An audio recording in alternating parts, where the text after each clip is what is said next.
ಅಣ್ಣ ಡಾಮಿನೇಟ್ ಇಟ್ಕೊಂಡಿದ್ದೀರಾ ನಿಮ್ಮ ಹತ್ರ, ನೀವೇನಕ್ಕೆ ಬಿಗ್ ಬಾಸ್ ಹೋಗಿಲ್ಲ ಅಂತ. ಸರ್ ನಮ್ಮಂಥ ಹೋರಾಟಗಾರರಿಗೆ ಗೋರು ಕಟ್ಟು ಕರೆದ್ರೆ ಹೋಗ್ಬೋದು. ಅದು ಬಿಟ್ಟು ಬೆಳಿಗ್ಗೆ ಇದ್ದರೆ ಬುಲ್ಡೆ ಬಿಟ್ಕೊಂಡು 50 ಕೋಟಿ ರೂಪಾಯಿ 1000 ಕೋಟಿ 100 ಕೋಟಿ 500 ಕೋಟಿ ಅಂತ ರೀಲ್ ಬಿಡೋವನ್ನ ಕರ್ಕೊತಾರೆ ಜನ. ಅದನ್ನೇ ಅಲ್ಲ ನೋಡಿ, ಇವಾಗ ನಾನು ಹೇಳ್ತೀನಿ, ಇದು ಬೆಲ್ಜಿಯಂ ಲಕ್ಕಿ ಅಂದ್ಬಿಟ್ಟು 50 ಕೋಟಿ ರೂಪಾಯಿ ವಿಶೇಷವಾದ ವಿಮಾನದಲ್ಲಿ ತರಿಸ್ಕೊಂಡಿದ್ದೀನಿ ನಾನು. ನಾವು ಹೇಳ್ಬೋದಲ್ಲ, ಇದು ಭಾರತದಲ್ಲೇ ನಿಮ್ಗೆ ರೇರ್ ಸಿಗೋದು 4 ಇಂದ 5.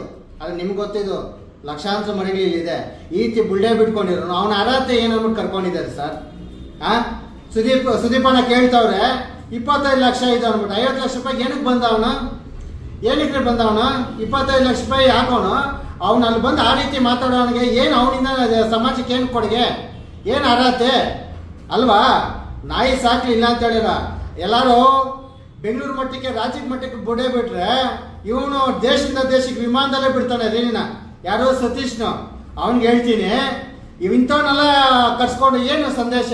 ಬರಲ್ಲ ಕರ್ಕೊಂಡೋಗ, ಬೆಲ್ಜಿಯಂ ಲಕ್ಕಿನ ಕರ್ಕೊಂಡೋಗ, ಬರಲ್ಲ ಕರ್ಕೊಂಡೋಗ. ನೋಡೋರಲ್ಲ ಎಂತೆಂಥ ನಾಯಿ ನಾವು ಸಾಕಿದ್ವಿ ಅಂದ್ಬಿಟ್ಟು. ಯಾವತ್ತೂ ನಾವು ಹೇಳಿಲ್ಲ ಇದು 50 ಕೋಟಿ 100 ಕೋಟಿ ಅಂದ್ಬಿಟ್ಟು. 15,000 ರೂಪಾಯಿ ನಾಯಿ ಇದು ಅಲ್ವಾ?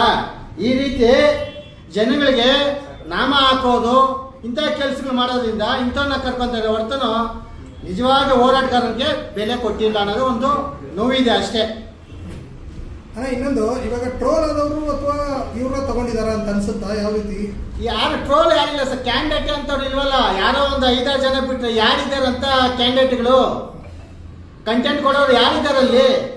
ನಿಮ್ಗೆ ಗೊತ್ತಾಗ್ತಿದೆಯಲ್ಲ, ಹೇಳೋದೇನಂತೆ ರಾಜ್ಯ ಜನತನ ಬೇಕಾದ್ರೆ ಬೈಕ್ ಇಟ್ಕೊಂಡು ಹೋಗಿ ಕೇಳ್ರಿ ಹೇಳ್ತಾರೆ. ಹೋದ್ ಸರಿಗಿಂತ ಈ ಸರಿ ಇಲ್ಲ ಅಂತದ್ದು ನೋಡ್ಬೇಕು. ಇನ್ನು ಒಳಗಡೆ ಇವರೇ ಬಿಗ್ ಬಾಸ್ ಸಂಘರ್ಷ ಮಾಡಿ ಒಳಗಿರೋದನ್ನ ತೆಗಿಬೇಕು ಅವರು. ಅವಾಗ ಅವರು ಕಾಯ್ಕೊಂಡಿರ್ಬೇಕು. ನಮ್ಮ ಪ್ರಕಾರ ಒಂದು 4-5 ಜನ ಬಿಟ್ಟರೆ ಅಲ್ಲಿ ಇನ್ಯಾರು ಅಂತ ಕ್ಯಾಂಡಿಡೇಟ್ಗಳು ಟಕಾಫರ್ ಕೊಡೋದಾಗಿರಲಿ, ಕಂಟೆಂಟ್ ಕೊಡೋದಾಗಲಿ, ಜನಗಳಿಗೆ ಮನೋರಂಜನೆ ಮಾಡೋಂಥವ್ರು ಕಮ್ಮಿ ಈ ಸರಿ ಅನ್ನೋಕ್ಕೆ ಹೇಳಕ್ಕೆ ಇಚ್ಛೆ ಪಡ್ತೀನಿ. ಅದೇ ನಿಮ್ಮ ಕನ್ನಡ ಪರ ಹೋರಾಟಗಾರರು ನಿಮ್ಮ ಕಡೆಯಿಂದ ಒಬ್ರು ಹೋಗ್ತಾರೆ ಅಂತ ಹೇಳಿದ್ರು, ಒಬ್ರು ಕನ್ನಡ ಪರ ಹೋರಾಟಗಾರರು ಹೋಗ್ತಾರೆ, ಅವ್ರ ಬಗ್ಗೆ ಏನು ಹೇಳ್ತಾರೆ ಸರ್? ಯಾರೆಲ್ಲ ಕನ್ನಡಿಗರೇ ಅಲ್ಲಿ ಇರೋದು, ಅದು ಹೋರಾಟಗಾರರು ಇವರು ಅವರು ಅನ್ನೋದಿಲ್ಲ. ಎಲ್ಲ ನಾವೇ ಕನ್ನಡಿಗರಿಗೆ ಆಯ್ಕೆ ಮಾಡೋದ್ರಲ್ಲಿ ಸ್ವಲ್ಪ ಕೆಲವು ಹೆಚ್ಚು ಕಮ್ಮಿ ಆಗಿರ್ಬೋದು, ಎಲ್ಲ ನಮ್ಮವರೇ ಇರೋದು. ಆದರೂ ಸಹ ಒಂದು ರೈತ ಪರ ಹೋರಾಟ ಮಾಡಿರುವಂಥವ್ರನ್ನಾಗಿರ್ಬೋದು, ದಲಿತ ಪರ ಹೋರಾಟ ಮಾಡಿರುವಂಥದ್ದು ಯಾರನ್ನ ಒಬ್ಬರು ಆಗಿರ್ಬೋದು, ಕನ್ನಡ ಪರ ಆಗಿರ್ಬೋದು, ಯಾರನ್ನೊಬ್ರು ರೈತನ ಕರ್ಕೊಂಡಿಲ್ಲ ಈ ಸರಿ. ಏನೋ ನಮ್ಗೆ ಬೇಜಾರಾಗುತ್ತೆ, ಸೇರಿಸ್ಕೊಂಡಿದ್ರೆ ಇನ್ನೂ ಚೆನ್ನಾಗಿರೋದಲ್ಲ, ಅವರಲ್ಲಿರೋ ಟ್ಯಾಲೆಂಟ್ ತೆಗಿಬೋದಲ್ಲ ಅಂದ್ಬಿಟ್ಟು ನಾವು ಮಲ್ಲಮ್ಮ ಅವ್ರಿಗೆ ಅವಕಾಶ ಕೊಟ್ಟರೆ ತುಂಬ ಖುಷಿ ಆಗ್ತಿದೆ ನನಗೆ. ಇಷ್ಟ ಇದರಲ್ಲಿ ಮಲ್ಲಮ್ಮ ನಮ್ಗೆ ಖುಷಿ ಆಯ್ತು. ಈ ಏಜಲ್ಲಿ ಅವ್ನು ಒಳಗೆ ಬಿಟ್ಟಾರಲ್ಲ, ತುಂಬ ಖುಷಿ ಆಯಿತು. ಯಾವುದೇ ಕಾರಣಕ್ಕೂ ನೀವು ಏನೇ ಮಾಡೋಣ ಆ ಅಮ್ಮ ಒಂದು ಲಾಸ್ಟ್ವರೆಗೂ ಇರ್ತಾರೆ. ಈಗ ಬಡ್ದಿಕೊಂಡ್ಬಿಟ್ರೆ ಹೇಳ್ತೀನಿ, ಯಾಕಂದರೆ ಆ ಅಮ್ಮನಿಗೆ ಸಾಥ್ ಇಡೀ ಕರ್ನಾಟಕ ಜನ ಕೊಡ್ತಾರೆ. ಬರೀ ಉತ್ತರ ಕರ್ನಾಟಕ ಅಲ್ಲ, ಕರ್ನಾಟಕದಲ್ಲಿ ಪ್ರತಿಯೊಬ್ಬರು ಯುವಕರು ಆ ಅಮ್ಮಗೆ ಸಪೋರ್ಟ್ ಮಾಡ್ತಾರೆ. ಕೊನೆವರೆಗೂ ಆ ಅಮ್ಮ ಇರೋಕ್ಕೆ ಅರ್ಹತೆ ಇದೆ ಅನ್ನೋಕ್ಕೆ ಹೇಳೋಕ್ಕೆ ಇಚ್ಛೆ ಪಡ್ತೀನಿ ಸರ್.